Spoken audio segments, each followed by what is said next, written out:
Thank you so much for joining us today on the 1 Year Bible Journey. I'm your host, Anthony Wade, and this episode is for January 15th. Today is day 15 on our journey, and we're going to be reading Genesis chapters 43, 44, and 45.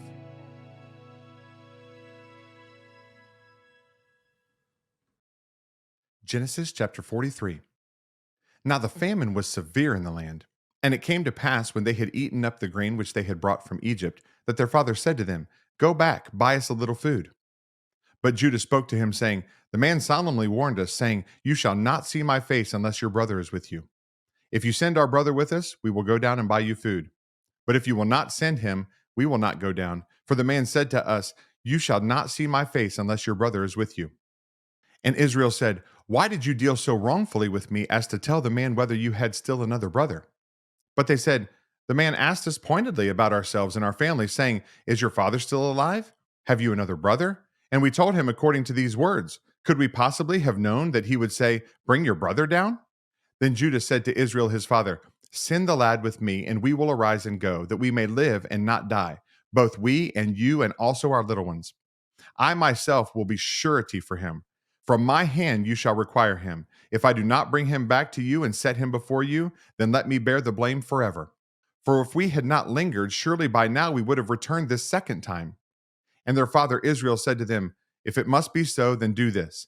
Take some of the best fruits of the land in your vessels, and carry down a present for the man, a little balm and a little honey, spices and myrrh, pistachio nuts and almonds. Take double money in your hand, and take back in your hand the money that was returned in the mouth of your sacks. Perhaps it was an oversight. Take your brother also, and arise, go back to the man. And may God Almighty give you mercy before the man, that he may release your other brother and Benjamin. If I am bereaved, I am bereaved." So the men took that present and Benjamin, and they took double money in their hand, and arose and went down to Egypt, and they stood before Joseph. When Joseph saw Benjamin with them, he said to the steward of his house, "Take these men to my home, and slaughter an animal, and make ready, for these men will dine with me at noon." Then the man did as Joseph ordered, and the man brought the men into Joseph's house. Now the men were afraid because they were brought into Joseph's house, and they said, "It is because of the money which was returned in our sacks the first time that we are brought in, so that he may make a case against us and fall upon us to take us as slaves with our donkeys." When they drew near to the steward of Joseph's house, they talked with him at the door of the house and said, "Oh, sir, we indeed came down the first time to buy food. But it happened when we came to the encampment that we opened our sacks, and there each man's money was in the mouth of his sack, our money in full weight. So we have brought it back in our hand. And we have brought down other money in our hands to buy food. We do not know who put our money in our sacks." But he said, "Peace be with you. Do not be afraid. Your God and the God of your father has given you treasure in your sacks. I had your money." Then he brought Simeon out to them. So the man brought the men into Joseph's house and gave them water, and they washed their feet, and he gave their donkeys feed. Then they made the present ready for Joseph's coming at noon, for they heard that they would eat bread there.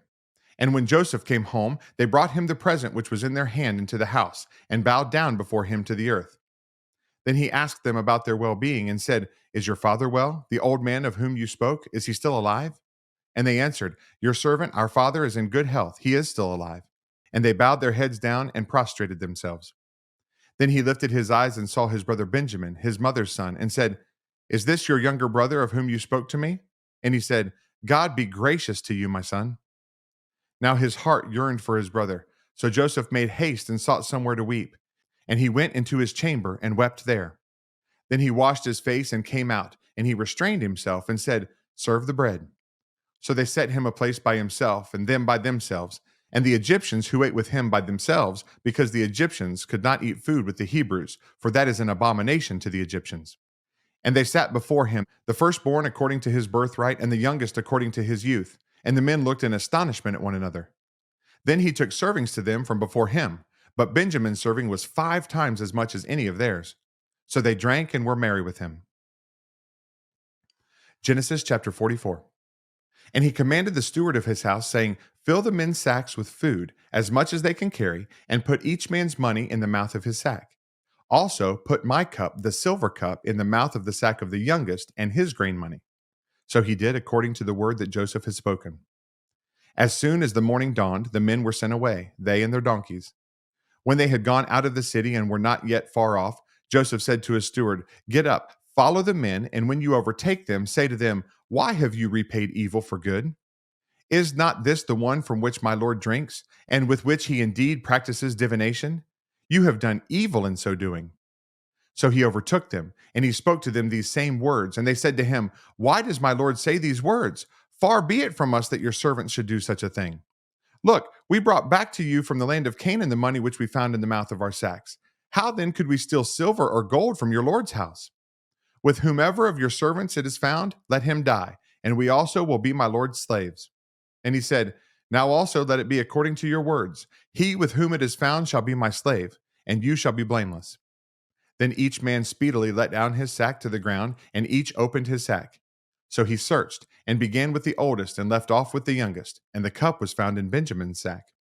Then they tore their clothes, and each man loaded his donkey and returned to the city. So Judah and his brothers came to Joseph's house, and he was still there, and they fell before him on the ground. And Joseph said to them, "What deed is this you have done? Did you not know that such a man as I certainly practiced divination?" Then Judah said, "What shall we say to my Lord? What shall we speak? Or how shall we clear ourselves? God has found out the iniquity of your servants. Here we are, my Lord's slaves, both we and he also with whom the cup was found." But he said, "Far be it from me that I should do so. The man in whose hand the cup was found, he shall be my slave. And as for you, go up in peace to your father."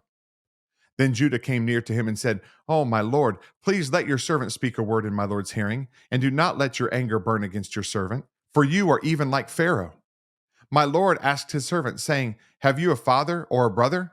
And we said to my Lord, 'We have a father, an old man, and a child of his old age who is young. His brother is dead, and he alone is left of his mother's children, and his father loves him.' Then you said to your servants, 'Bring him down to me, that I may set my eyes on him.' And we said to my Lord, 'The lad cannot leave his father, for if he should leave his father would die.' But you said to your servants, 'Unless your youngest brother comes down with you, you shall see my face no more.' So it was, when we went up to your servant my father, that we told him the words of my Lord. And our father said, 'Go back and buy us a little food.' But we said, 'We cannot go down. If our youngest brother is with us, then we will go down. For we may not see the man's face unless our youngest brother is with us.' Then your servant my father said to us, 'You know that my wife bore me two sons, and the one went out from me, and I said, Surely he is torn to pieces, and I have not seen him since. But if you take this one also from me, and calamity befalls him, you shall bring down my gray hair with sorrow to the grave. Now, therefore, when I come to your servant my father, and the lad is not with us, since his life is bound up in the lad's life, it will happen, when he sees that the lad is not with us, that he will die. So your servants will bring down the gray hair of your servant our father with sorrow to the grave. For your servant became surety for the lad to my father, saying, If I do not bring him back to you, then I shall bear the blame before my father forever. Now, therefore, please let your servant remain instead of the lad as a slave to my lord, and let the lad go up with his brothers. For how shall I go up to my father if the lad is not with me, lest perhaps I see the evil that would come upon my father?" Genesis chapter 45. Then Joseph could not restrain himself before all those that stood by him, and he cried out, "Make everyone go out from me." So no one stood with him while Joseph made himself known to his brothers. And he wept aloud, and the Egyptians in the house of Pharaoh heard it. Then Joseph said to his brothers, "I am Joseph. Does my father still live?" But his brothers could not answer him, for they were dismayed in his presence. And Joseph said to his brothers, "Please, come near me." So they came near. Then he said, "I am Joseph, your brother, whom you sold into Egypt. But now, do not therefore be grieved or angry with yourselves because you sold me here, for God sent me before you to preserve life. For these 2 years the famine has been in the land, and there are still 5 years in which there will be neither plowing nor harvesting. And God sent me before you to preserve a posterity for you in the earth, and to save your lives by a great deliverance. So now it was not you who sent me here, but God. And he has made me a father to Pharaoh, and lord of all his house, and a ruler throughout all the land of Egypt. Hurry and go up to my father and say to him, Thus says your son Joseph, God has made me lord of all Egypt. Come down with me, do not tarry. You shall dwell in the land of Goshen, and you shall be near me, you and your children, your children's children, your flocks and your herds, and all that you have. There I will provide for you, lest you and your household and all that you have come to poverty, for there are still 5 years of famine. And behold, your eyes and the eyes of my brother Benjamin see that it is my mouth that speaks to you. So you shall tell my father of all my glory in Egypt, and of all that you have seen, and you shall hurry and bring my father down here." Then he fell on his brother Benjamin's neck and wept, and Benjamin wept on his neck. Moreover, he kissed all his brothers and wept over them. And after that, his brothers talked with him. Now the report of it was heard in Pharaoh's house, saying, "Joseph's brothers have come." So it pleased Pharaoh and his servants well. And Pharaoh said to Joseph, "Say to your brothers, do this: load your animals and depart. Go to the land of Canaan. Bring your father and your households and come to me. I will give you the best of the land of Egypt, and you will eat the fat of the land. Now you are commanded, do this: take carts out of the land of Egypt for your little ones and your wives. Bring your father and come.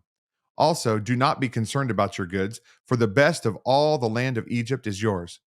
Then the sons of Israel did so, and Joseph gave them carts according to the command of Pharaoh, and he gave them provisions for the journey.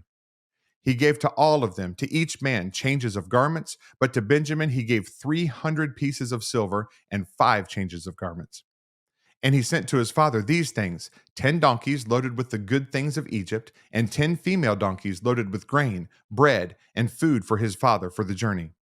So he sent his brothers away, and they departed, and he said to them, "See that you do not become troubled along the way." Then they went up out of Egypt and came to the land of Canaan to Jacob their father.